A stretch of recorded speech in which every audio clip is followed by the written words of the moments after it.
Okay, so we have this question right here. It says the Hertzsprung-Russell diagram below shows some group of stars. P, Q, R, and S refers to different area on the diagram. Describe a possible evolutionary path for stars originally in area P.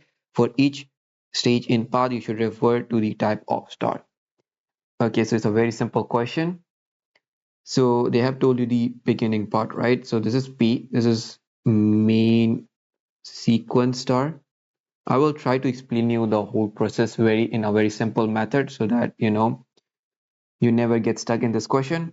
Main sequence star, in here you're basically converting hydrogen into helium, right? Once hydrogen is all used up, the core is now contracting. So you have this thing right here, the outer layer, and this is the core, right? Now the outer layer expands, but the core gets much more smaller, okay? And so basically this is actually a red giant now, okay? And here the star is like actually very large, as you can see, and cooler, and it's like also, like you can say, much more brighter, like luminous, okay? It's brighter. Now after some time, or eventually, the outer layer will just like shed, it will get removed, right? And you're left with this small thingy. This, you can see the hot core is now left, and this hot core is basically, you go from S now to Q, okay? So this Q is basically white dwarf, okay? Dwarf. So your outer layers are shedded and you're left with the core now, the hot core, right? So it is small, right? This thing is now small. Yes, this is the core, right? So this is small and it's hot, but it is dim now, okay? It's now brighter, it's now dim.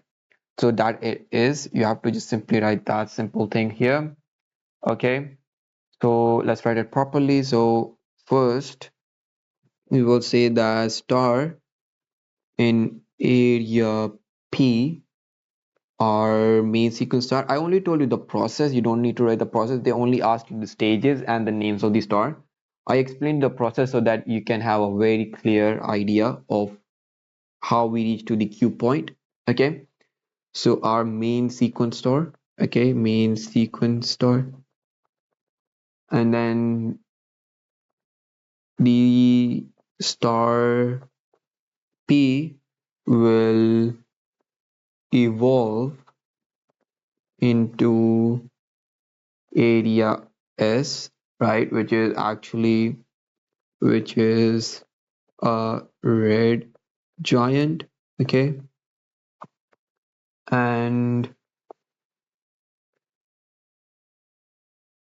basically it will then S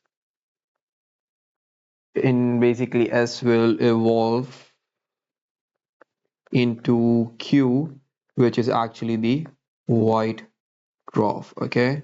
Dwarf, okay? So you can say that in area S, it's basically the stars are red giant, and in area Q, the stars are white giant, right? So you can write it in your own words. I just told you the main points on how to write it, but I hope you get the idea of how to solve this question. So this is your final answer.